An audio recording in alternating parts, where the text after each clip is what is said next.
And now, Chapter 29, the story of King Mriga.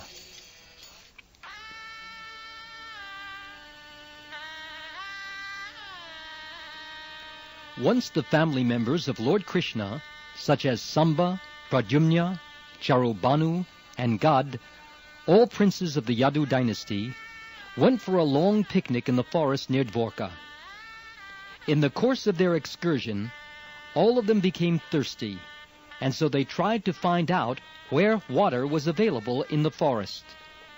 When they approached a well, they found no water in it, but on the contrary, within the well was a wonderful living entity. It was a large lizard, and all of them were astonished to see such a wonderful animal. They could understand that the animal was trapped and could not escape by its own effort, so out of compassion they tried to take the large lizard out of the well. Unfortunately, they could not get the lizard out, even though they tried to do so in many ways.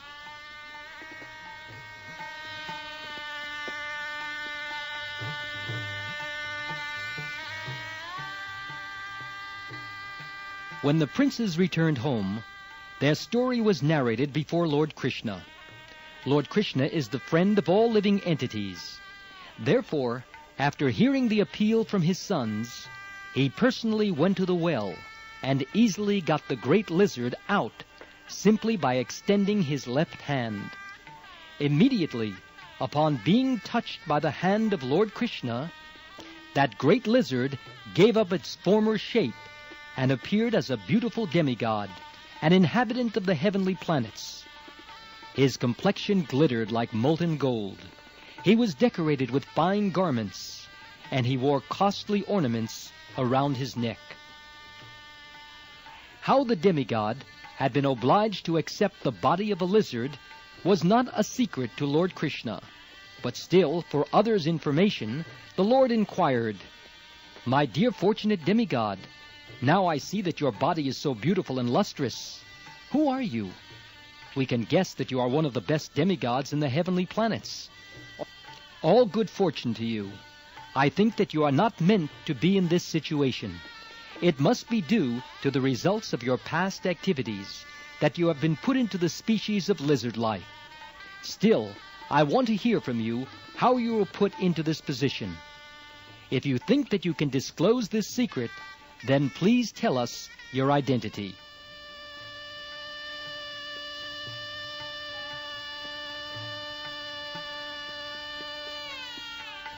Actually, the large lizard was King Mriga, and when questioned by the Supreme Personality of Godhead, he immediately bowed down before the Lord, touching to the ground the helmet on his head, which was as dazzling as the sunshine. In this way, he first offered his respectful obeisances unto the Supreme Lord. He then said, "My dear Lord, I am the son of King Ikshvaku, and am King Mriga. If you have ever taken account of all charitably disposed men, I am sure you must have heard my name. My Lord, you are the witness. You are aware of every bit of work done by the living entities, past, present, and future. Nothing can be hidden from your eternal cognizance. Still, you have ordered me to explain my history, and I shall therefore narrate the full story."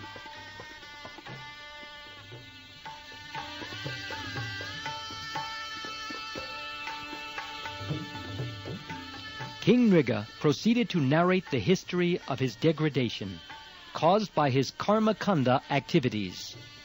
He was very charitably disposed, and had given away so many cows that he said the number was equal to the amount of dust on the earth, the stars in the sky, or the rainfall. According to the Vedic ritualistic ceremonies, a man who is charitably disposed is recommended to give cows to the Brahmins. From King Mriga's statement, it appears that he followed this principle earnestly. However, as a result of a slight discrepancy, he was forced to take birth as a lizard. Therefore, it is recommended by the Lord in the Bhagavad Gita that one who is charitably disposed and desires to derive the benefit of his charity should offer his gifts to please Krishna. To give charity means to perform pious activities by which one may be elevated to the higher planetary systems.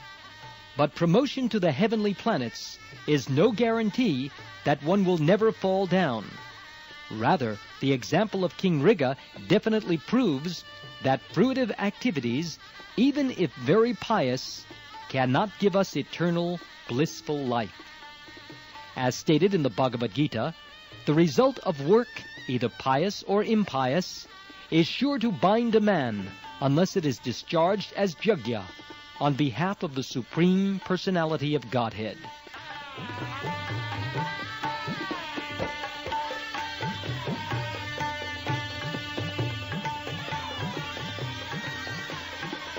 King Rigga said that the cows he had given in charity were not ordinary cows.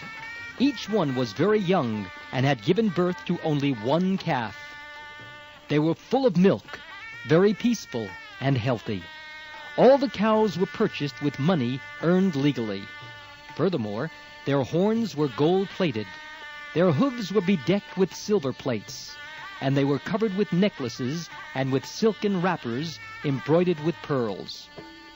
He stated that these valuably decorated cows were not given to any worthless person, but were distributed to the first-class Brahmins, whom he had also decorated with nice garments and gold ornaments. The Brahmins were well qualified. None of them were rich, and their family members were always in want for the necessities of life. A real Brahmin never hoards money for a luxurious life, like the Kshatriyas or the Vaishyas, but always keeps himself poverty-stricken, knowing that money diverts the mind to materialistic ways of life. To live in this way is the vow of a qualified Brahmin, and all of these Brahmins were well situated in that exalted vow. They were well learned in Vedic knowledge. They executed the required austerities and penances in their lives and were liberal, meeting the standard of qualified Brahmins. They were equally friendly to everyone. Above all, they were young and quite fit to act as qualified Brahmins. Besides the cows, they were also given land, gold, houses, horses, and elephants. Those who were not married were given wives, maidservants, grains, silver, utensils, garments, jewels, household furniture, chariots, etc. This charity was nicely performed as a sacrifice, according to the Vedic rituals. The king also stated that not only had he bestowed gifts on the Brahmins, but he had performed other pious activities, such as digging wells, planting trees on the roadside, and installing ponds on the highways.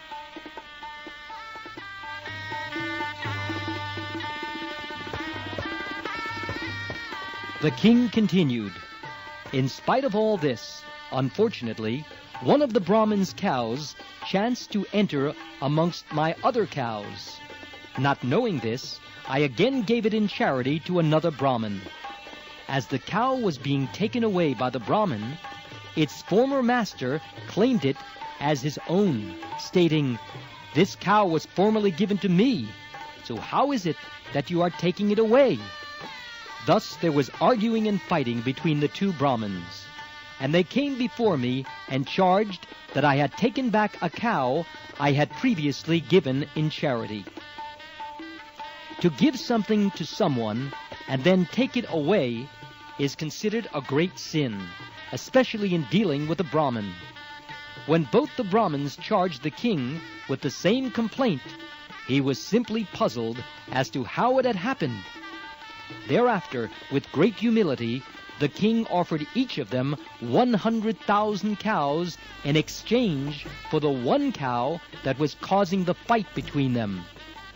He prayed to them that he was their servant, and that there had been some mistake. Thus, in order to rectify it, he prayed that they be very kind upon him, and accept his offer in exchange for the cow. The king fervently appealed to the Brahmins not to cause his downfall into hell because of this mistake. A Brahman's property is called Brahmasva, and according to Manu's law, it cannot be acquired even by the government. Both Brahmins, however, insisted that the cow was theirs and could not be taken back under any condition. Neither of them agreed to exchange it for the 100,000 cows. Thus, disagreeing with the king's proposal, both Brahmins left the place in anger, thinking that their lawful position had been usurped.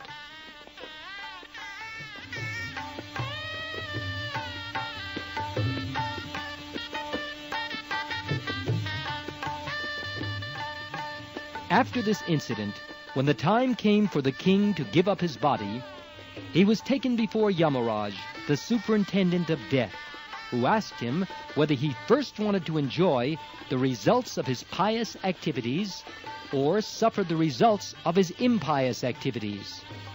Yamaraj also hinted that since the king had executed so many pious activities and charities, the limit of his enjoyment would be unknown to him. There would be practically no end to the king's material happiness. But in spite of this hint, the king, bewildered, decided first to suffer the results of his impious activities, and then to accept the results of his pious activities. Therefore, Yamaraj immediately turned him into a lizard.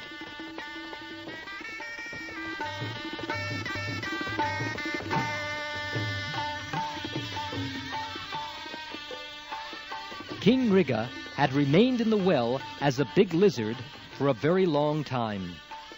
He told Lord Krishna, "In spite of being put into that degraded condition of life, I simply thought of you, my dear Lord, and my memory was never vanquished." It appears from these statements of King Riga that persons who follow the principles of fruitive activities and derive some material benefits are not very intelligent. Being given the choice by the superintendent of death, Yamaraj, King Riga could have first accepted the results of his pious activities. Instead, he thought it better first to receive the effects of his impious activities, and then enjoy the effects of his pious activities without disturbance. On the whole, he had not developed Krishna consciousness. The Krishna-conscious person develops love of God, Krishna, not love for pious or impious activities. Therefore, he is not subjected to the results of such action. As stated in the Brahma Samhita, a devotee, by the grace of the Lord, does not become subject to the reactions of fruitive activities.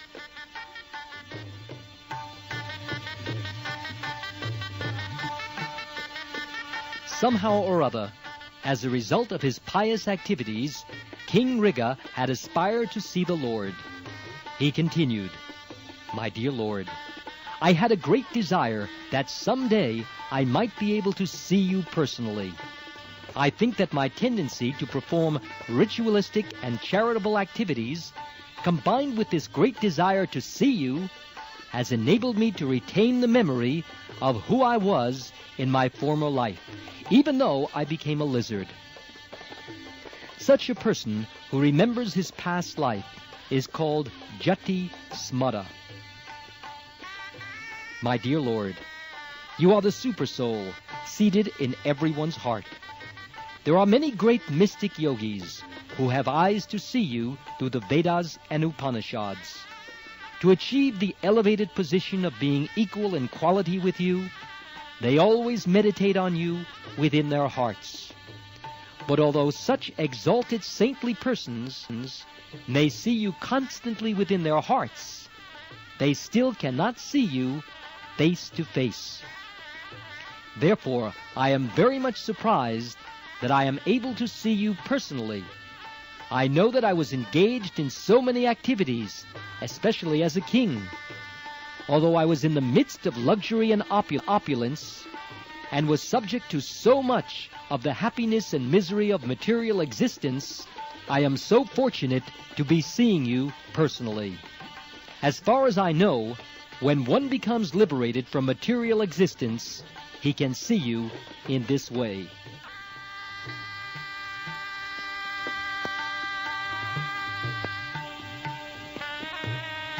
When King Rigga elected to receive the results of his impious activities, he was given the body of a lizard because of the mistake in his pious activities. Thus he could not be directly converted to a higher status of life, like that of a great demigod.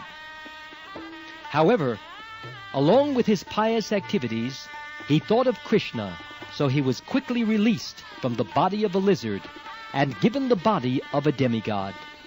By worshiping the Supreme Lord, those who desire material opulences are given the bodies of powerful demigods.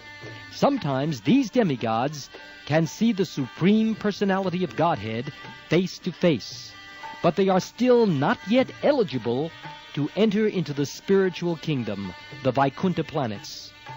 However, if the demigods continue to be devotees of the Lord, the next chance they get, they will enter into the Vaikuntha planets.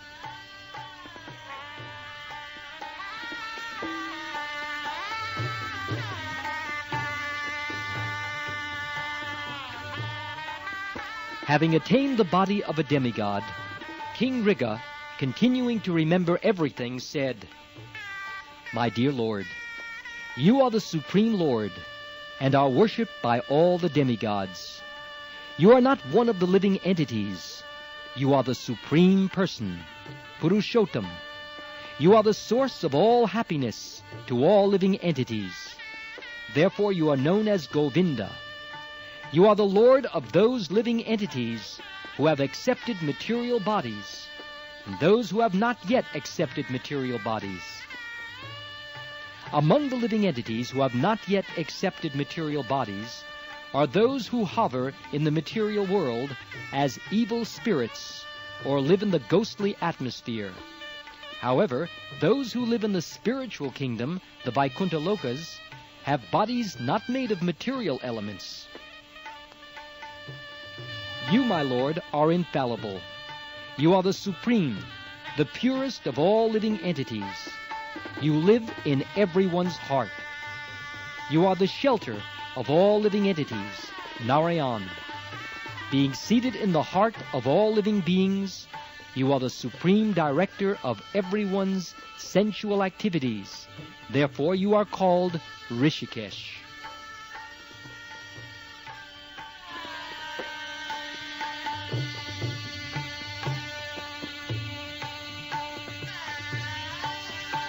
My dear Supreme Lord Krishna, because you have given me this body of a demigod, I will have to go to some heavenly planet. So I am taking this opportunity to beg for your mercy, that I may have the benediction of never forgetting your lotus feet, no matter to which form of life or planet I may be transferred. You are all-pervading, present everywhere, as cause and effect. You are the cause of all causes, and your power is unlimited. You are the absolute truth, the Supreme Personality of Godhead, and the Supreme Brahman. I therefore offer my respectful obeisances unto you again and again. My dear Lord, your body is full of transcendental bliss and knowledge, and you are eternal. You are the master of all mystic powers. Therefore you are known as Yogeshvar. Kindly accept me as insignificant dust at your lotus feet.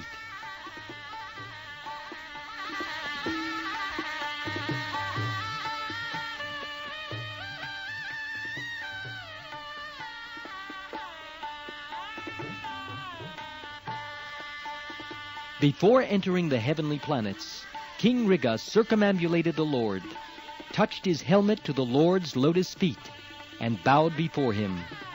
Seeing the airplane from the heavenly planets present before him, he was given permission by the Lord to board it. After the departure of King Rigga, Lord Krishna expressed his appreciation for the king's devotion to the Brahmins, as well as his charitable disposition and his performance of Vedic rituals. Therefore, it is recommended that if one cannot directly become a devotee of the Lord, one should follow the Vedic principles of life. This will enable him one day to see the Lord, by being promoted either directly to the spiritual kingdom or indirectly to the heavenly kingdom, where he has hope of being transferred to the spiritual planets.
At this time, Lord Krishna was present among his relatives, who were members of the Kshatriya class.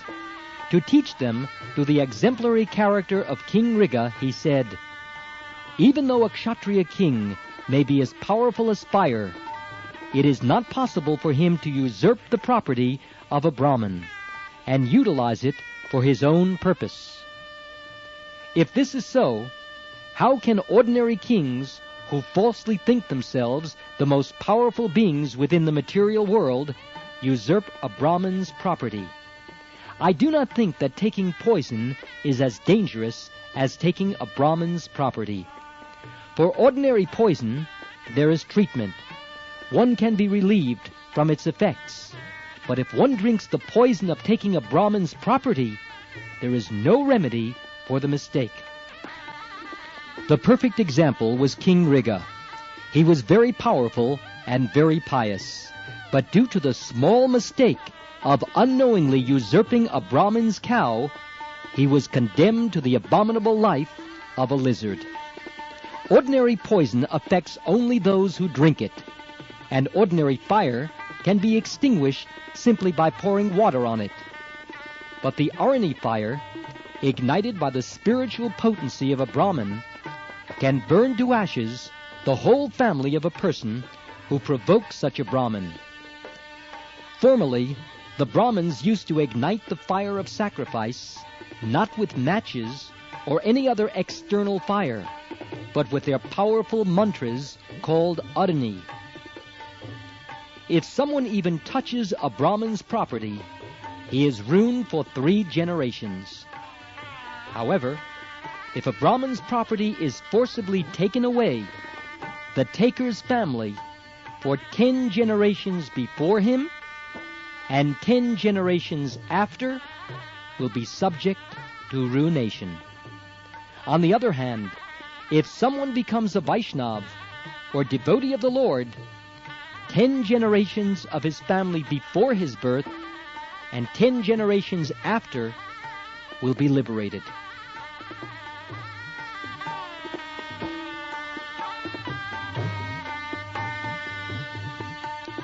Lord Krishna continued, "If some foolish king who is puffed up by his wealth, prestige, and power wants to usurp a Brahmin's property, he should be understood to be clearing his path to hell. He does not know how much he has to suffer for such an unwise act. If someone takes away the property of a very liberal Brahmin who is encumbered by a large dependent family, then such a usurper is put into the hell known as Kumbipak. Not only is he put into this hell, but his family members also have to accept such a miserable condition of life. A person who takes away property which has either been awarded to a Brahmin or given away by him is condemned to live for at least 60,000 years as miserably as an insect in stool. Therefore I instruct you, all my boys and relatives present here, do not, even by mistake, take the possession of a Brahmin and thereby pollute your whole family. If someone even wishes to possess such property, let alone attempts to take it away by force, the duration of his life will be reduced. He will be defeated by his enemies, and after being bereft of his royal position, when he gives up his body, he will become a serpent, giving trouble to all other living entities.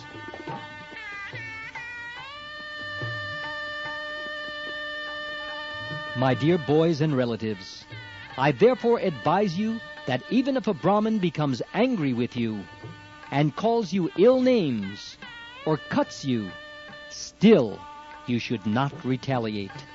On the contrary, you should smile, tolerate him, and offer your respects to the Brahmin. You know very well that even I myself offer my obeisances to the Brahmins with great respect, 3 times daily. You should therefore follow my instruction and example. I shall not forgive anyone who does not follow them, and I shall punish him. You should learn from the example of King Riga that even if someone unknowingly usurps the property of a Brahmin, he is put into a miserable condition of life. Thus Lord Krishna, who is always engaged in purifying the conditioned living entities, gave instruction not only to his family members and the inhabitants of Dwarka, but to all the members of human society. After this, the Lord entered his palace. Thus ends the Bhaktivedanta purport of the 2nd volume, 29th chapter of Krishna, the story of King Riga.